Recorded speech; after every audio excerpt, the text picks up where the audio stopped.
Welcome back to B&B Movie Reviews. This week, you may or may not want to accept those airdrops. Ben Affleck and Jon Bernthal are brothers who kill together, and Ryan Coogler and Michael B. Jordan team up yet again for a sinful good time. Don't go anywhere. B&B is coming right up.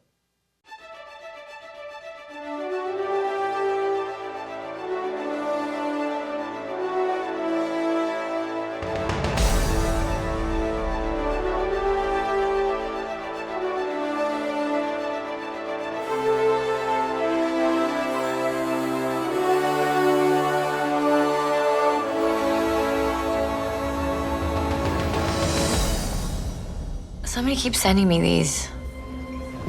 Oh, Digidrop. I'm more of an airdrop guy myself, but here, I'll show you.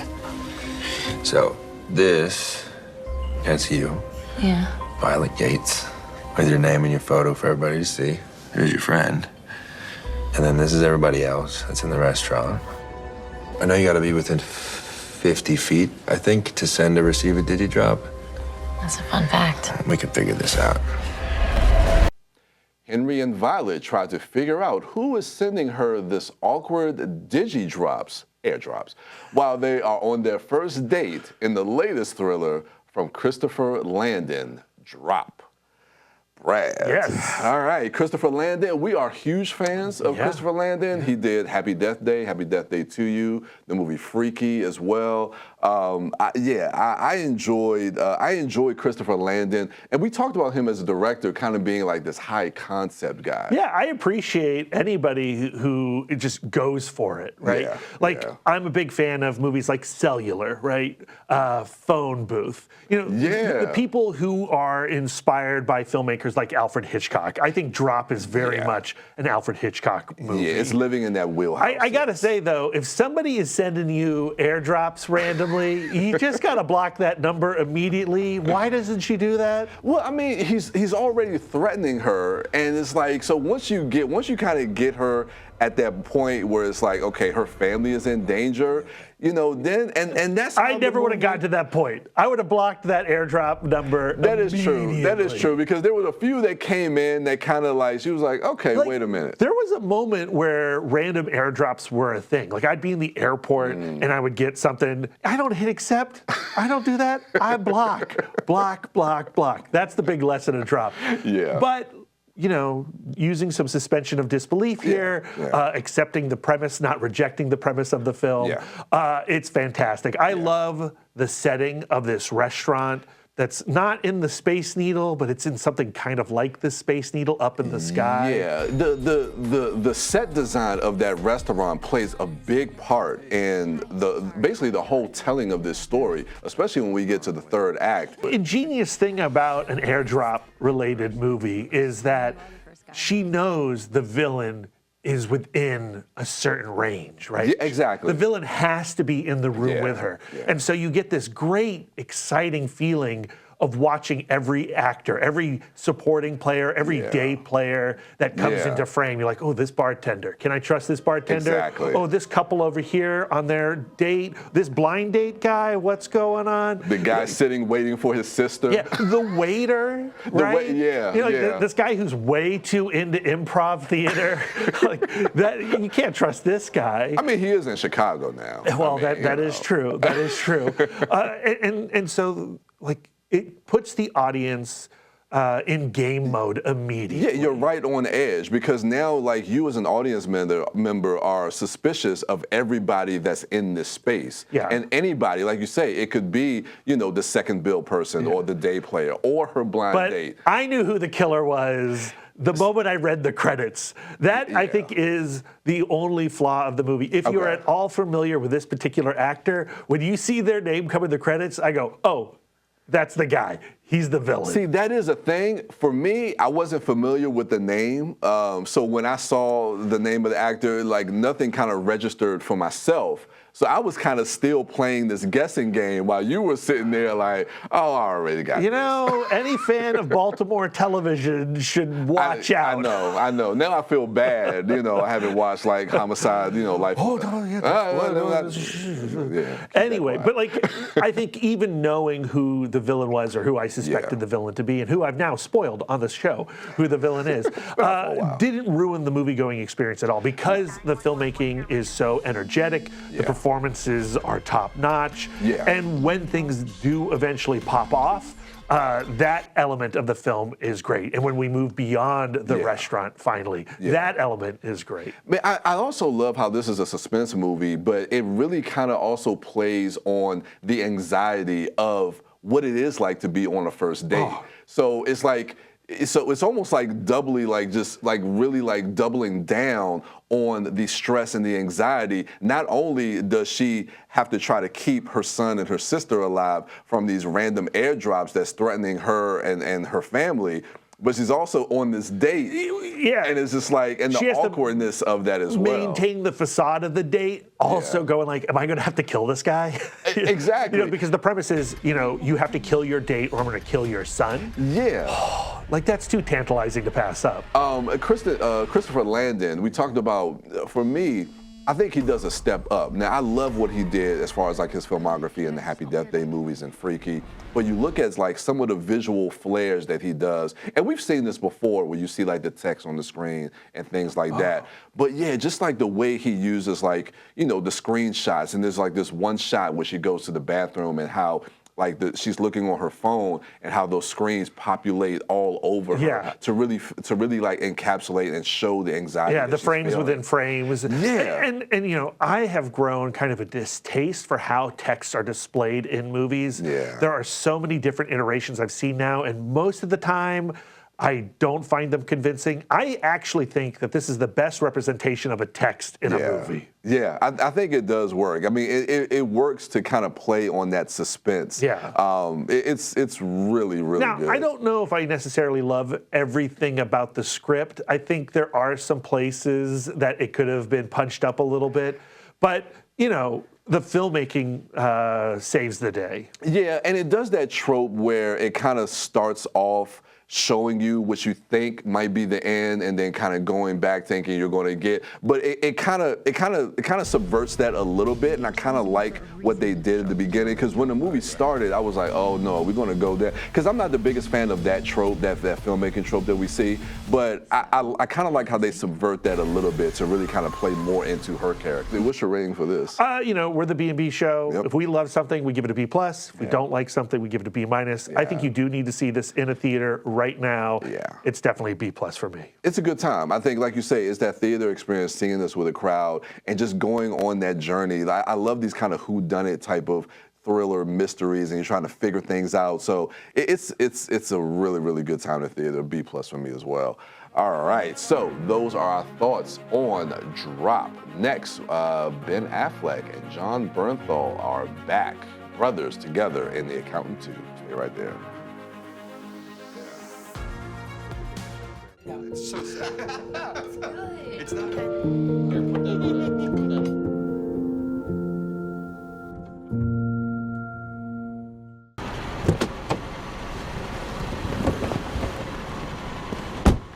Hello, Braxton. This is pretty. Who are you? I am Mary Beth Medina, Deputy Director, Financial Crimes Enforcement. Fed. You suffer a stroke.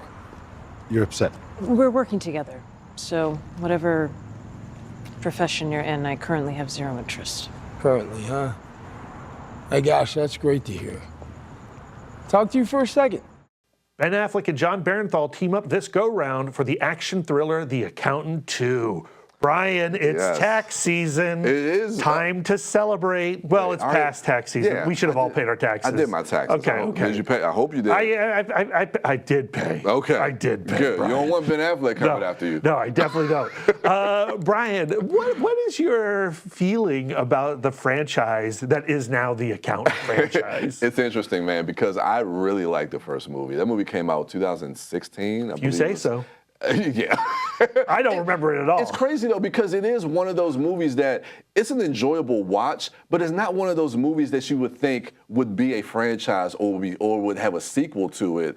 But here we are. We have a sequel. It's got a great cast. Now, the first movie did have Jon Bernthal in it, where he was kind of going, spoiler alert for anybody who hasn't seen The Accountant, that's almost 10 years old. Please tell me, because I did see it, but I forgot everything about it. So Jon Bernthal is hired to go after Ben Affleck, and he then realizes by the third act and the end of the movie, it's like, wait a minute, this is my brother. So no, I'm not going to kill him. You know, I'm going to look after him. Okay. If you say so. So now we're here, 2025, The Accountant 2, and now Jon Bernthal and Ben Affleck are teaming up.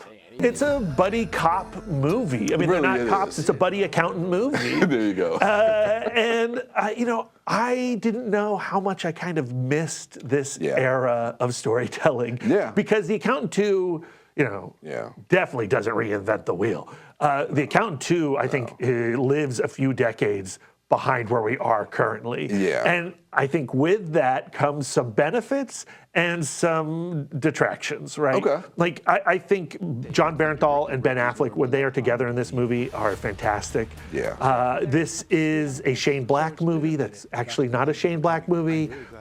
Imagine Shane Black, the writer of Lethal Weapon, the director of The Nice Guys, making Rain Man. And that's basically The Accountant 2. It's Shane Black's Rain Man. I can see that. I can see that. And, they are wonderful together. The action is strong. The action is violent. It's extremely violent. And, I mean, this is directed by Gavin O'Connor, who did the first movie, also did another movie, Warrior, that I'm a big fan of. And I like Gavin O'Connor. And he knows how to direct action. Now, part of The Accountant films, again, I don't really remember the first one, but I assume this was there and present, is that, Ben Affleck's character is neurodivergent. Yeah. And I don't know if everyone who has experience with neurodivergency would appreciate the interpretation of it through this movie. Yeah. I think, it's well-intentioned, but maybe not accurate and maybe could be offensive. And that was my biggest thing too as well, as far as like going this approach, as far as like how you portray that on screen.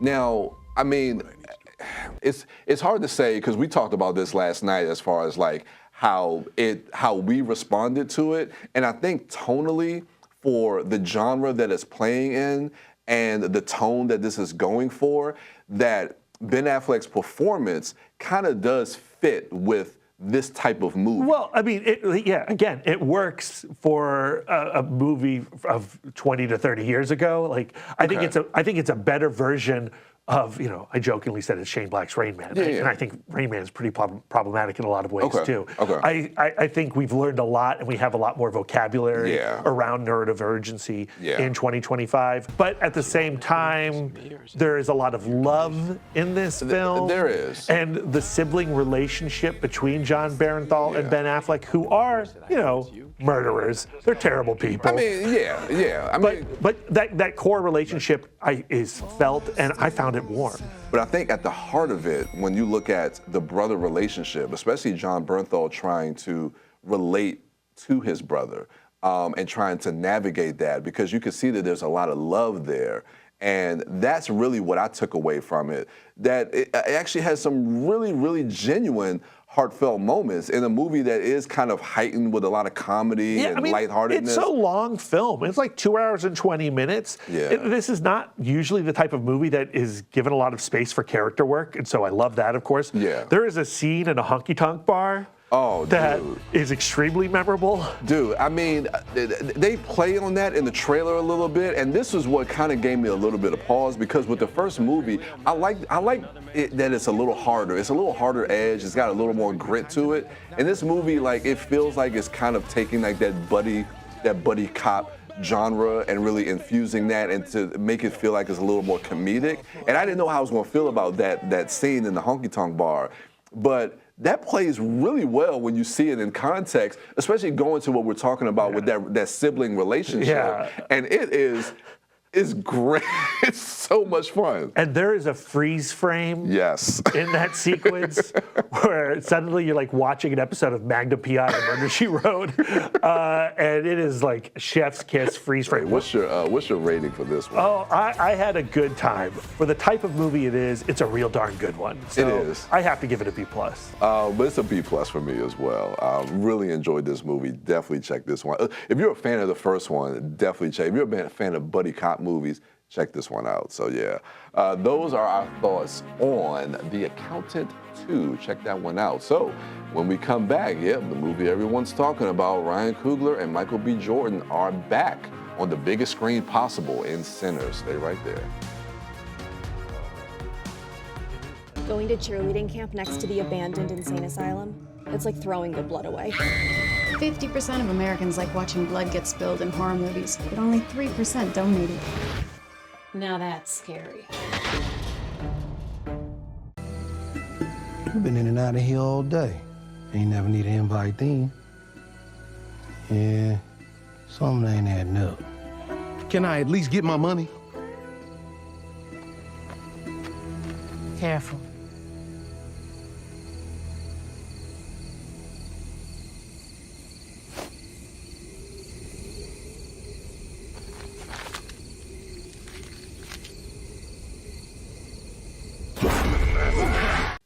Smokin' Annie questioned why Cornbread needs to be invited back into the juke joint after leaving while some eerie and horrific things have been happening that night in the vampire horror thriller Sinners from director Ryan Coogler. All right, Brad. All right. This movie right here, when we did our most anticipated, was number 2 for me behind Superman. So. Was this even in my top 10? No. Bad, Brad. Yeah. It's shameful. Shameful. But we can rectify that. Okay, let's do it right now. We can rectify Let's do it that. right now. This movie is brilliant. What I loved about this movie, and we'll get to the vampire aspect of it, but like when you talk about like the first hour of this movie, when we're introduced to Smoke and Stack, when they go back to Mississippi from spending some time up in Chicago, how we get to live in this world, how we get to stay with these characters and really fall in love with these characters when everything kind of, goes up in the second half of this movie. I so wish I knew nothing about this film going into it. This is the type of movie where I would love to go in blind at a film festival, and then an hour in, it switches up genres and have my mind blown. Yeah. I wish I could gift that to somebody. I know. Unfortunately, I can't. You got to market a film. You got to tell them something horrific is going to happen. Yeah. And that's a bummer, whatever. That being said, even knowing that there was going to be a turn in this film, the lead up to that turn is so enjoyable. The characters, the emotions, the filmmaking of that first hour. I was fully engaged, and I would say that the best scene in the entire movie happens before any vampires even come into the story. And it's one of the greatest cinematic feats I've ever seen in any movie. Yeah, I mean, we can hint about it and talk about it a little bit. I don't want to spoil that shot.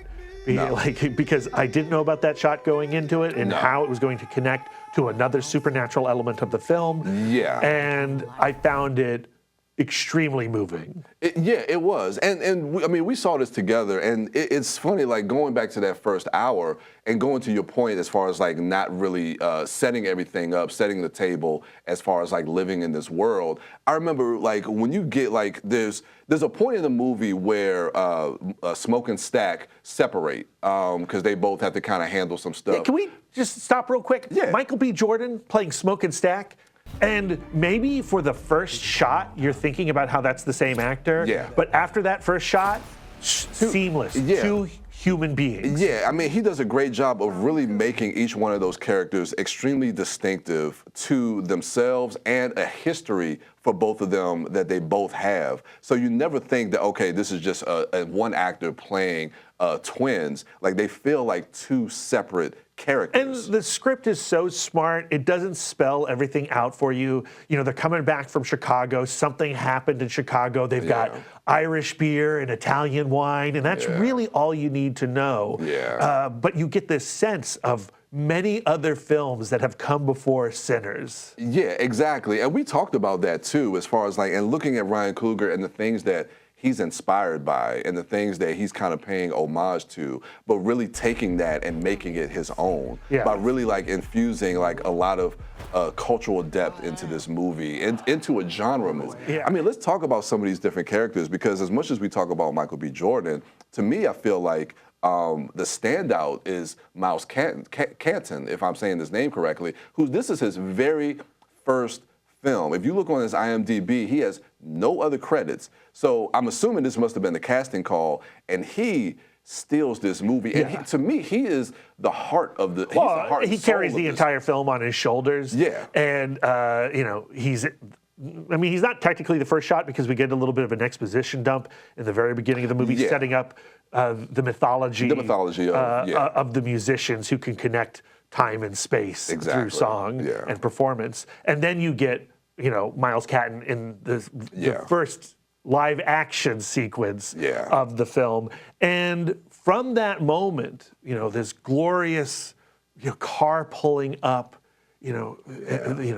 after the events that we're about to watch occur, you know, he is broken and bloody and beaten, and he's holding on to this guitar head, and he steps into his father's church. Like, just in that scene alone, which requires very little dialogue from him, the whole movie is there in his body, on his face. On his face, and it grabs you as an audience. Like, you, in that first scene, like when he walks into that church and confronts his father, and he's holding that guitar, and you see his face and all the blood. And then that scene takes you through the entire first act of this movie, right? Like, you hold on to what happens a day after, right? So, well, what happened to bring 24 Preacher Boy to this moment? And now we get to see the buildup to it, and it's a slow buildup. It's an extremely slow buildup, and what I also love about that is that when we get back to that scene, because we go back to 24 hours to get back to that moment in the church, when we get back to that scene, the interaction that he has with his father and what his father is saying to him, as far as like in relation to him holding that broken guitar. And I think one of the great things about the movie is that's not just a bookend, right? Because like when we come back, there's a lot more story to go. But it's just like Ryan Coogler is speaking to so many different things, because even when we get to that end, like, we deal with everything with the vampires in that moment where it's kind of like a bottleneck thriller where everything starts to happen. And then all of a sudden, you know, there's an element of the KKK with Smoke as well, if you've seen the trailers as well.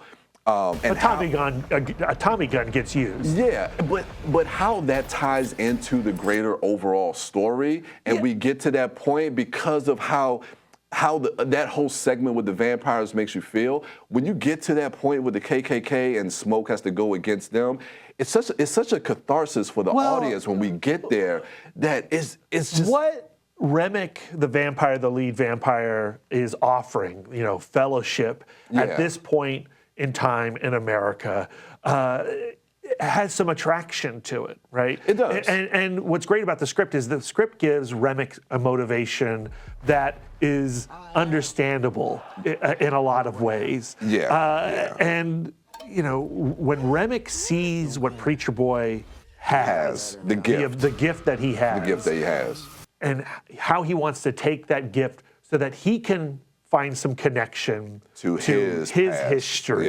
you know, because he was robbed of something also. You know, and we're really dancing into spoiler territory, and I don't want to spoil too much. Not too much, but there is a motivation for Remick that is not dismissible.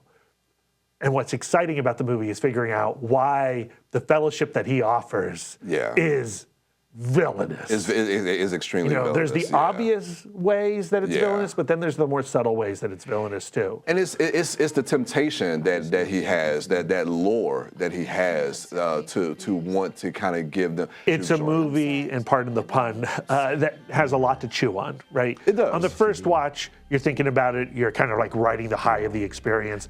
On my second watch, you really kind of dig into the themes and the larger story that's kind of floating above all of Sinners, and how that ultimately speaks to the present moment.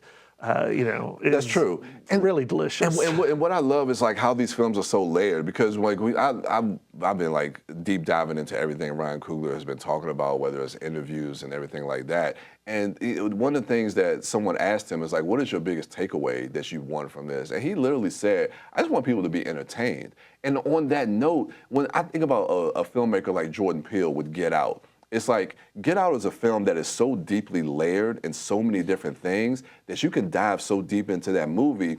But also, as an audience member, if you just want to enjoy it as a horror thriller, you can enjoy it on that level. I think you can do the same thing. I think you absolutely can, but I think Sinners does the thing that the best genre stories do, like Get Out, like The Twilight Zone, right? Where it tells you a fun, entertaining story, and you can think you're just having a good time at the movies, but you're actually learning something, and you're experiencing something. It's doing what Roger Ebert said that movies do. They're empathy machines. Yes. You are experiencing other people's points of view in this film, and it is turning some gears in your head. Yeah, it's all in there. Yeah. It's all in there. And I don't want to take your point, because when we saw it and we did like our out of the theater reaction, and you had said something that resonated with me, where you said like, Ryan Coogler is a filmmaker that is using genre, because we're fans of genre filmmaking. He's using genre to tell human stories. Yes.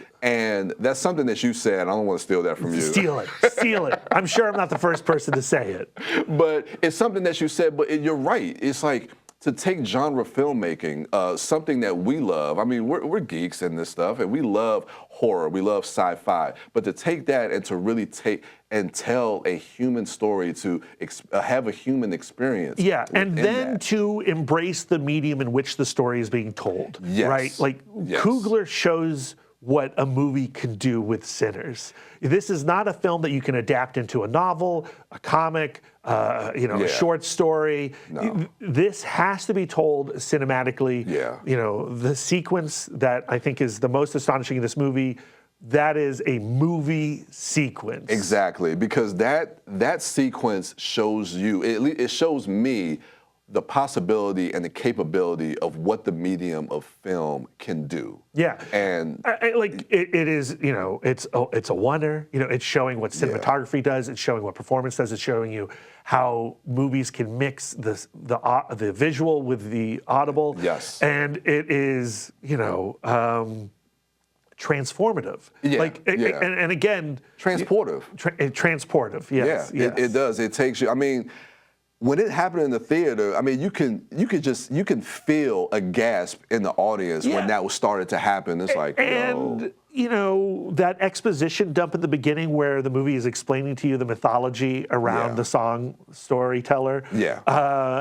And how that gets cut back into the beginning of that sequence. Yes. And then we get an edit with Delroy Lindo explaining the power of the blues. Yes. And then we get a little bit of a flashback. Yeah. And then how that stitches into the reveal of that sequence. Yeah. When something comes into frame that shouldn't be there.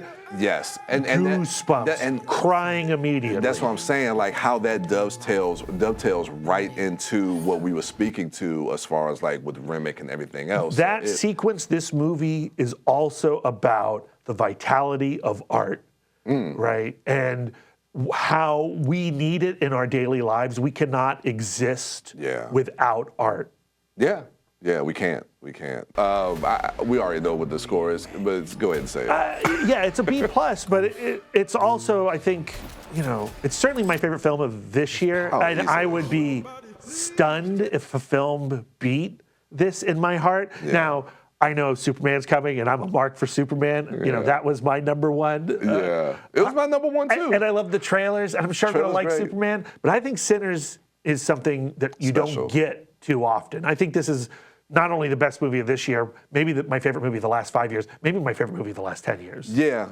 I have to chew on that, but you might have something there with that one, because this is a movie that is going to be, I'm going to be thinking about this one for a long while. So easily a B+. But see it on the biggest screen possible. Yeah, so yeah, those are our thoughts. One of the best movies of the year. All right, so let's go back and recap what we discussed on this episode. We started with Drop. Me and Brad gave that a B+. Then we went to The Accountant 2. That was also a B+. And we went to Sinners, the Michael B. Jordan and Ryan Coogler film, one of the best of the year easily. That is a B+. So thank you for joining us on this latest episode of B&B Movie Reviews. Come be a part of the conversation. If you have questions and suggestions, feel free to email us at bnbmoviereviews@gmail.com. And with that, we will see you at the movie. Did it.